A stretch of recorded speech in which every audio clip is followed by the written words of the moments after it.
Hello everyone, welcome to genius mentor school. तो science with concept series में आज हम एक और इंटरेस्टिंग कंसेप्ट पढ़ने वाले हैं जो है न्यूक्लियस। देखिए, जो हमारी सेल की सीरीज चल रही है इसमें न्यूक्लियस भी बहुत इंपॉर्टेंट रोल प्ले करता है। न्यूक्लियस क्या है, इसका स्ट्रक्चर क्या है, इसके फंक्शंस क्या हैं, आज के कंसेप्ट में हम ये सब बातें अच्छे से डिस्कस करने वाले हैं। तो जैसा कि आपको यहाँ दिख रहा है, स्ट्रक्चर दे रखा है हमारे पास ये न्यूक्लियस का। तो न्यूक्लियस के स्ट्रक्चर को पढ़ेंगे। सबसे पहली बात, न्यूक्लियस को बोलते हैं ब्रेन ऑफ सेल। ऐसा क्यों? जैसे ब्रेन हमारी बॉडी के फंक्शंस को रेगुलेट करता है, कंट्रोल करता है, वैसे ही न्यूक्लियस सेल के फंक्शन को कंट्रोल करता है, इसीलिए इसे ब्रेन ऑफ द सेल भी बोला जाता है। ठीक है, तो चलिए जानते हैं न्यूक्लियस के बारे में, जो कि है बहुत इंपॉर्टेंट हमारा कंसेप्ट। सबसे पहली बात, न्यूक्लियस सिर्फ यूकैरियोटिक सेल में मिलता है। ठीक है, लेकिन क्या सभी प्रकार के यूकैरियोटिक सेल में न्यूक्लियस मिलता है? तो इसका आंसर आएगा नहीं। कुछ ऐसे एक्सेप्शंस हैं जो होते तो यूकैरियोटिक सेल हैं, लेकिन फिर भी उनके पास हमें न्यूक्लियस नहीं मिलता। तो ये एक डबल मेम्ब्रेन बाउंड ऑर्गेनल होती है।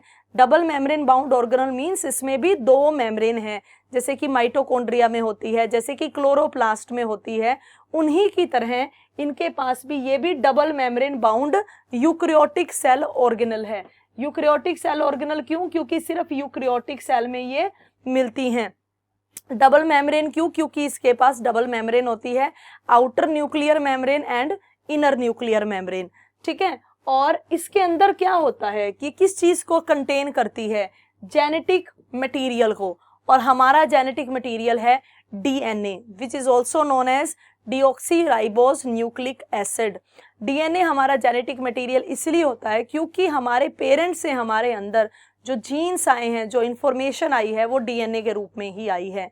तभी हमारे कैरेक्टर्स हमारे पेरेंट्स से मिलते जुलते हैं। ठीक है, तो जो डीएनए है वो किसके अंदर प्रेजेंट होता है? न्यूक्लियस के अंदर ही प्रेजेंट होता है। इसीलिए हम कहते हैं कि ये हमारे जेनेटिक मटेरियल को अपने अंदर रखता है। ठीक है, डबल मेम्ब्रेन है, यूकैरियोटिक सेल ऑर्गेनल है, दैट मीन्स सिर्फ यूकैरियोटिक सेल में मिलेगा। उसके बाद क्या ये सभी यूकैरियोटिक सेल में मिलती है? ऑलमोस्ट सभी में मिलती है, लेकिन फिर भी एक्सेप्शंस आर एवरीवेयर। कुछ ऐसे सेल्स हैं जैसे कि हमारे ह्यूमंस के red blood cells, RBCs also known as red blood cells. Red blood cells जो हैं उनमें आरबीसी नहीं होता। देखो, कैमल है, लेमा है, इनके आरबीसी में न्यूक्लियस होता है, लेकिन ह्यूमंस हैं या मैमल्स हैं लगभग, इनके आरबीसी में न्यूक्लियस नहीं होता है। ठीक है, तो आपको एक्सेप्शन पढ़ना है। आप ये बोलोगे सीधा कि सभी यूकैरियोटिक सेल में न्यूक्लियस होता है, लेकिन कुछ में नहीं होता, जैसे ह्यूमंस के आरबीसी में नहीं होता, सिंपल। ठीक है, फिर न्यूक्लियोलस भी मिलता है न्यूक्लियस के अंदर। न्यूक्लियस है, न्यूक्लियस के अंदर एक और बैठा हुआ है जिसे हम बोलते हैं न्यूक्लियोलस। ये भी सिर्फ यूकैरियोटिक सेल में ही मिलता है। इसका साइज कितना होता है? जो न्यूक्लियस की वॉल्यूम है उसका 25% न्यूक्लियोलस रखता है अपने पास। जितना भी न्यूक्लियस अंदर से 100% वॉल्यूम है उसकी, उसमें से 25% किसने ले रखी है? न्यूक्लियोलस ने ले रखी है। ठीक है, देन आता है कि इसके अंदर जो जेनेटिक मटेरियल है, थ्रेड लाइक इसके अंदर क्रोमैटिन्स होते हैं। बेटा, न्यूक्लियस के अंदर क्या होते हैं? क्रोमैटिन्स। और क्रोमैटिन्स के अंदर होता है डीएनए और प्रोटीन्स। न्यूक्लियस के अंदर क्या होती हैं? क्रोमैटिन। और क्रोमैटिन के अंदर दो चीजें हैं, एक तो डीएनए है हमारा, और एक कुछ क्या है साथ में? प्रोटीन्स हैं। प्रोटीन प्लस डीएनए क्रोमैटिन में आती हैं। ठीक है, तो ये तो थे कुछ important points. Double membrane eukaryotic cell में मिलेगा, सब में नहीं मिलेगा, जैसे ह्यूमन के आरबीसी में नहीं होता न्यूक्लियस। इन्हें बोलते हैं enucleated cells because they do not have nucleus. ये हमारा जेनेटिक मटेरियल डीएनए रखता है। क्रोमैटिन के अंदर दोनों चीजें होती हैं, डीएनए प्लस प्रोटीन्स। 25% जो वॉल्यूम है वो न्यूक्लियोलस रखता है। अब ये है स्ट्रक्चर। तो स्ट्रक्चर में सबसे पहली बात आपको ये समझनी है कि इसके पास डबल मेम्ब्रेन है, राइट। उस डबल मेम्ब्रेन को प्लस कर दें तो न्यूक्लियर एनवलप बोलते हैं। जैसे यहाँ लिखा हुआ है ना न्यूक्लियर एनवलप, तो आप बोलोगे न्यूक्लियर एनवलप का मतलब है outer plus inner nuclear membrane. Outer और इनर न्यूक्लियर मेम्ब्रेन को जोड़ दिया जाए तो न्यूक्लियर एनवलप बोला जाता है। तो यहां पर आप देख रहे हो बाहर वाली तो ये मेम्ब्रेन होगी, ये बाहर वाली मेम्ब्रेन है, ये अंदर वाली मेम्ब्रेन है, ठीक है। ये होगी बेटा अंदर वाली मेम्ब्रेन, ये पर्पल वाली होगी, येलो की कर देते हैं चलो, ये वाली होगी आउटर मेम्ब्रेन, ठीक है। तो ये है आउटर न्यूक्लियर मेम्ब्रेन, ये है इनर न्यूक्लियर मेम्ब्रेन, दोनों को मिलकर बोल दिया nuclear envelope. Outer nuclear membrane के पास होते हैं पोर्स, न्यूक्लियर पोर्स, जो यहां ऐसे मिलेंगे।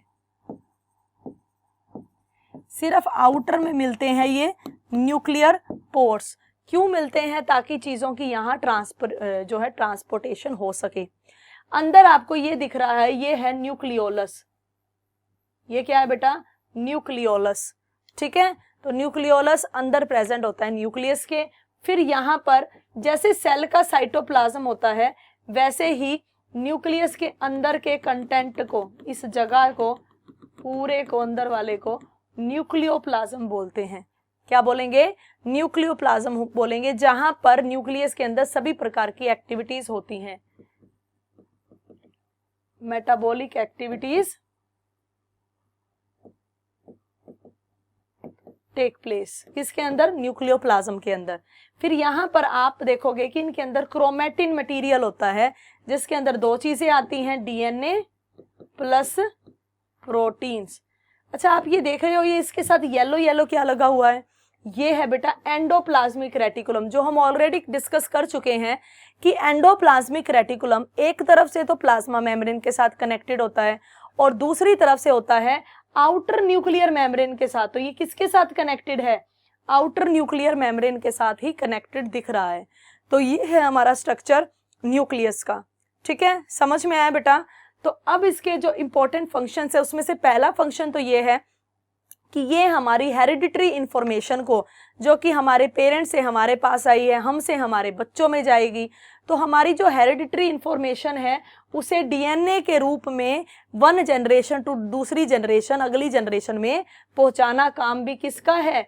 हमारे न्यूक्लियस का है। इवन हमारे सेल की ग्रोथ, सेल का रिप्रोडक्शन, सेल की डिवीजन, उसमें डीएनए को लेकर जाना, डीएनए का डुप्लीकेट करके दोनों में पहुंचाना न्यूक्लियस का फंक्शन होता है, ठीक है। तो बहुत इंपॉर्टेंट फंक्शन इसका ये है बेटा कि ये डीएनए की ना डुप्लीकेशन करता है। डीएनए जब अपने जैसा डुप्लीकेट डीएनए बनाता है, डीएनए जब अपने जैसा डुप्लीकेट डीएनए बनाता है, इस प्रोसेस को बोलते हैं डीएनए रेप्लिकेशन। क्या बोलते हैं बेटा? DNA replication. ये प्रोसेस न्यूक्लियस में ही होती है। ये प्रोसेस क्या होती है? ये प्रोसेस को हम डीएनए रेप्लिकेशन बोलते हैं कि डीएनए अपनी खुद की डुप्लीकेट आइडेंटिकल कॉपी बना दे, सेम वैसी की वैसी। ये न्यूक्लियस में होती है प्रोसेस, और ये जो है प्रोसेस को हम डीएनए रेप्लिकेशन कहते हैं। तो ये हैं कुछ इंपॉर्टेंट फंक्शंस न्यूक्लियस के। तो बेटा आज का कॉन्सेप्ट हमारा था न्यूक्लियस। आई होप आपको समझ में आया होगा। इसी तरह इंटरेस्टिंग कॉन्सेप्ट समझने के लिए आप हमारे साथ यूं ही बने रहें। Thank you so much.